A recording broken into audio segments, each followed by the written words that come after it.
From the studios of Boise State Public Radio News, I'm Gemma Gaudette. This is Idaho Matters. Every 3 to 4 minutes, someone in our country hears the dreaded words blood cancer. Now, you may know them as leukemia or lymphoma. Other similar blood disorders can include aplastic or sickle cell anemia, and often patients will need a blood stem cell transplant to survive. But 70% of people who need those blood cells can't find a match in their own family. So they turn to the National Marrow Donor Program, or NMDP, for help. Now, today in Nampa, they are teaming up with St. Luke's Health System to sign people up to be part of the solution. And all it takes is a simple swab of your cheek. So here to tell us more are Lindsay Couts, NMDP member recruitment coordinator for the Southwest region, and Marie Johnson. She is a registered nurse with St. Luke's who works with patients diagnosed with hepatologic cancer. I want to welcome both of you to Idaho Matters. Thank you so much for having us. Thanks, Gemma. Marie, let's just start with the basics. Tell us exactly what blood cancer is. Blood cancer is just cancer of the blood system, and we at St. Luke's Cancer Institute deal with all kinds of hematological cancers. And so, yeah. And Marie, tell us what a blood stem cell transplant is. How exactly does it work? A blood stem cell transplant is when a patient needs to have a reset. We can give them medications, chemotherapies that wipe out the stem cells or the blood cells that aren't functioning correctly. And then we can use donor cells to replace that, reset, and hopefully cure or put their cancer in remission. So what about other blood diseases, as I mentioned, Marie? What are some of these, and can they also be helped by a cell transplant? Yeah, in fact, one of the most interesting ones we've been looking at and dealing with right now is aplastic anemia. And that is another condition that can be possibly cured with a stem cell transplant. So, Lindsay, what is the National Marrow Donor Registry? Yeah, that's a great question. So we are the United States Stem Cell and Marrow Registry, and our mission here at NMDP is to find cures and save lives through cell therapy for patients that have been diagnosed with these blood cancers or blood disorders. So like your leukemias, your lymphomas, your sickle cell, aplastic anemia. And so the patients that we serve, this is kind of their last option if they don't find their person in the world. A lot of times they have to either go through a clinical trial or a different treatment option, and sometimes unfortunately they don't make it. So Lindsay, you're hoping you're holding swabbing events over the next few days. You're holding them in Nampa, Meridian, and Boise. So tell us what these are and how they work for folks who are interested. Yes. So we are hosting events at all three hospital locations, and we are educating and bringing awareness about NMDP and our mission, the patients we serve, and actually how people can help. It just takes a simple cheek swab that we're asking people to do to get on the registry. And then if they are called up as a match, I always like to say if their tissue twin in the world ever had a blood cancer and needed them, that's when we would ask them to actually donate. So we are just trying to spread the word about what NMDP is and how people can just really help.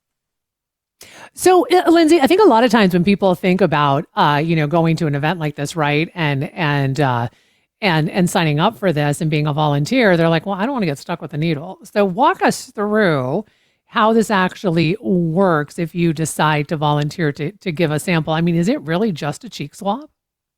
It is. It's that simple.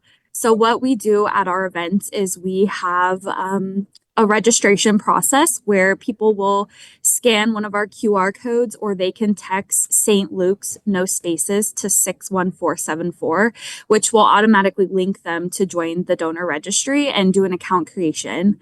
They'll actually get to a page that says, and finally your swab kit, where they facilitate their own cheek swab, and they swab one swab on the inside of one cheek for 10 seconds, the same thing on the other one. And that's it. They put it back in their envelope, and we send those to our biorepository lab. which is in Roseville, Minnesota, and they're stored there. So that's all we ask people to do. And then it's the best kept secret. They just wait on our database. And then if they're matched, that's when we would contact them to donate. Okay, so Lindsay, let's walk through that part, okay? Let's say you've done Yeah. everything you just mentioned, and then you get a call or something that says, hey, you're a match with someone who needs a transplant. What happens then? Good question. So we would have our potential donor go through a physical and blood work testing to make sure that they're safe and healthy. So if something health-wise came up down the road that they were not able to go through with donation, we would screen them out. Let's theoretically say that they did their physical and blood work testing and they made it through. Prior, they would be notified of which way we would need them to donate. So it depends on the patient's need, but there's two ways that they need to be asked. So there is a marrow donation that happens 10% of the time. So it's about a 30-minute procedure. It is outpatient. So they'll leave the hospital same day and they're under a general anesthesia. So what the doctor is going to do is I always tell people, if you put your hand on your hip, right where your thumb hits, the doctor's going to go through our iliac crest and they're going to collect the marrow from the open porous part. So typically our donors are sore for about 2 to 7 days. But other than that, there's no long lasting effects. The most common way that we actually ask our donors to donate is through our peripheral blood stem cell collection, which happens 90% of the time. So it's really similar to a plasma or platelet donation. Our donors will have an IV in both arms and a pheresis machine. It's kind of a centrifuge. It spins our cells and separates our blood from our stem cells, and then our blood actually goes back in our body. So we're just collecting those stem cells, and for both ways your stem cell and marrow replenishes in about 4 to 6 weeks. So sometimes we see people say, I'm anemic, I can't do this, or I have tattoos or piercings, but since we're not actively taking your blood, they actually would be still eligible to do a cheek swab. So, Lindsay, does the registry pay for everything if, let's say, I decide to donate my blood cells and then I get that call that says you've matched with someone? Yes, so it is completely free for our donors. NMDP facilitates everything. So let's say a donor came up as a match and we asked them to donate through PBSC, which happens 90% of the time. But we also, unfortunately, the transplant center local to them was busy and we weren't able to get them in there and they had to travel. We would pay for them and a companion to fly wherever the next closest transplant center is. We facilitate workers' compensation if they needed a pet sitter, a babysitter, whatever barrier that donor is experiencing. They will have an NMDP coordinator who will actually help them before, during, and after donation. So if they have questions or concerns, they can go to that main point of contact through NMDP and they will be guided step by step. So, Marie or Lindsay, how big of a difference can a transplant like this make for a patient? It makes a very big difference. It's life-changing, life-saving, actually, when our NMDP donors walk through the door in the morning and I get to work with them and collect their stem cells. Some of the common phrases we say are, okay, let's go give someone a second chance at life today. We hear the doctors and other staff say things like, let's go save a life today. It's very motivating and humbling to realize and to be able to play a role in saving someone's life.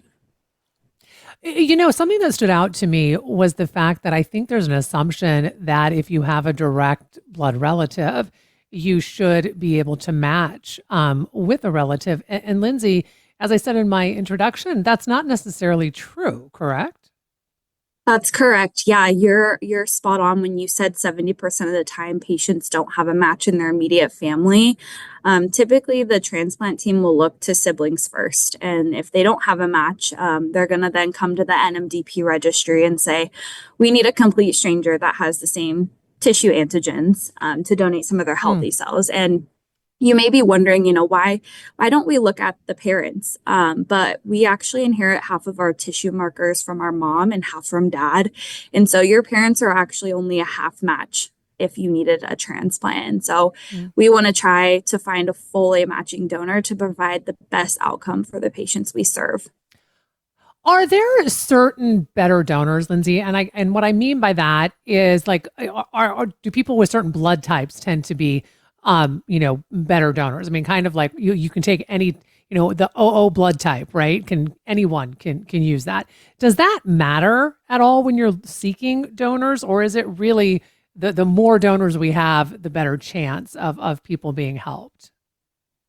Yeah, so it's a little bit different than blood type. I get the correlation there, your blood type can make a difference, but with this, it's a little bit different. Since we're matching your Mhm. tissue antigens, we have to specifically match those markers with a searching patient. And so it's really hard to say, if your tissue marker is more needed than somebody else's. So you could honestly come up as a match in a couple months, a couple years, or you may never be called. This is just the first step to see if Mhm. you're even needed. And Lindsay, how old do you have to be a donor?